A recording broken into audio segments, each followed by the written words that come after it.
CBSE class 10th और 12th के board के एग्जाम जब भी स्टार्ट होने वाले होते हैं तो उस टाइम पे कोई ना कोई नया वायरस आप सभी को देखने को मिल जाता है।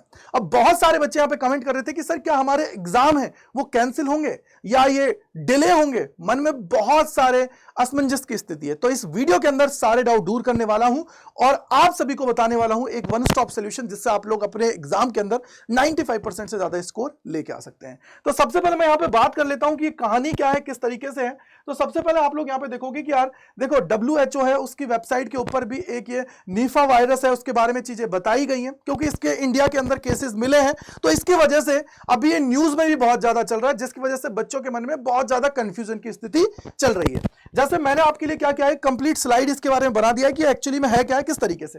तो देखो ये कहां पे डिटेक्ट हुआ है, तो दिसंबर 2025 के अंदर ये डिटेक्ट हुआ है। किसके अंदर? वेस्ट बंगाल के अंदर। WHO ने इसको प्रायोरिटी पैथोजन की लिस्ट में रखा हुआ है और ये क्या है, हाई इसकी जो फैटिलिटी है और लो स्प्रेड है। जैसे आप लोगों को पता है कि कोरोना बहुत तेजी से फैल रहा था, ऐसा ये नहीं है। अब यहां पे सबसे बड़ी बात है कि वायरस कैसा है, किस तरीके से है। तो आपको पता लगेगा कि ये बेसिकली क्या होता है, एनिमल से ह्यूमन के अंदर फैलता है और जब ह्यूमन टू ह्यूमन भी आप सभी का ये क्या होता है, फैलने लग जाता है। ठीक है जी। अब यहां पे क्या हुआ, फर्स्ट सबसे पहले कहां मिला था? मलेशिया के अंदर मिला था। कब मिला था? 1998 के अंदर, राइट है। और सबसे बड़ी बात क्या हुई कि सर ये जो इसके सिम्टम्स क्या होते हैं, सबसे पहले किसको इफेक्ट करता है, तो इसके जो सबसे ज्यादा अर्ली जो सिम्टम्स होते हैं वो आप सभी का फीवर हो जाता है, हेडेक हो जाता है और इसके अलावा अगर मैं बात करूं तो वोमिटिंग वगैरह आप सभी को देखने को मिल जाती है। और फिर बाद में जो थोड़ा लेटर जो होती है तो उसके केस में आप लोगों को सांस लेने में भी थोड़ी तकलीफ वगैरह आने लग जाती है। इस तरीके से सारी कहानी इसके अंदर देखने को मिलती है। ब्रेन के अंदर भी इंफेक्शन वगैरह आप सभी को देखने को मिल जाते हैं। अगर मैं इसकी हिस्ट्री की बात करूं तो आप यहां पे देखोगे कि 1998 के अंदर ये पिग्स के थ्रू सारी चीजें हुई थी मलेशिया के अंदर। फिर बांग्लादेश में 2001 से लेकर 2024 के बीच में भी था, लेकिन अब इसके मतलब वहां पे चीजें नहीं देखने को मिली है। ये मान लो कि 2001 2004 के बाद में चीजें नहीं इतनी ज्यादा कॉम्प्लिकेटेड नहीं देखने को मिली थी, केसेस नहीं देखने को मिले थे। और अगर इंडिया की मैं बात करूं तो केरला के अंदर 2018 2021 के अंदर भी हुआ था। अब वेस्ट बंगाल के अंदर 2025 के अंदर देखने को मिले हैं। इसकी वजह से थोड़ा सा रेड अलर्ट हुआ है, थोड़ा सा यहां पे मैं बोलूंगा कि थोड़ी सी मतलब चिंताएं जताने लगे हैं लोग। ठीक है। अब यहां पे क्या हुआ कि यार 2 कंफर्म केसेस मिले दिसंबर 2025 के अंदर, साथ ही साथ जो उसके कांटेक्ट में आए थे 196 लोग, तो उनको भी टेस्ट किया गया। पता लगा कि भैया वो क्या है, नेगेटिव है, कोई प्रॉब्लम की बात नहीं है। और इसका अभी तक कोई भी ऐसा सबूत नहीं मिला है कि जिसमें से हम लोग बोल सकते हैं कि यार जो पूरी कम्युनिटी है उसके अंदर ये स्प्रेड आउट हो रहा है। तो ऐसा कुछ यहाँ पे केसेस नहीं मिले हैं। ठीक है। और अगर मैं हेल्थ मिनिस्ट्री के अकॉर्डिंग बोलता हूं तो आप लोग ये बोलोगे कि भैया यहाँ पे सारी सिचुएशंस हैं वो बिल्कुल अंडर कंट्रोल है, कोई प्रॉब्लम की बात नहीं है।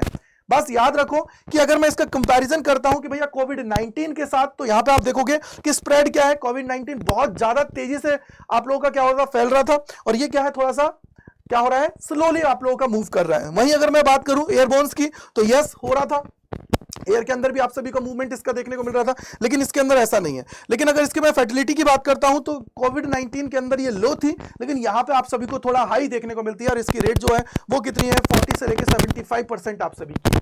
यानी कि अगर मैं इसकी बात करूं और अभी तक जो रिपोर्ट्स आ रही हैं जो अपनी जो हेल्थ मिनिस्ट्री है उसकी तरफ से, तो ऐसा बहुत ज्यादा कॉम्प्लिकेटेड ये नहीं है कि जिसके वजह से ऐसा सिनेरियो आ जाए। तो आप लोगों के अगर मन में कंफ्यूजन है, आपके मन में लग रहा है कि सर क्या एग्जाम कैंसिल हो जाएंगे, तो मैं सीधा बोलूंगा कि बिल्कुल नहीं है। अभी तक तो ऐसा कुछ भी केसेस में कि यार ऐसा कुछ भी नहीं है कि डिले हो जाएंगे, कैंसिल हो जाएंगे, नहीं है।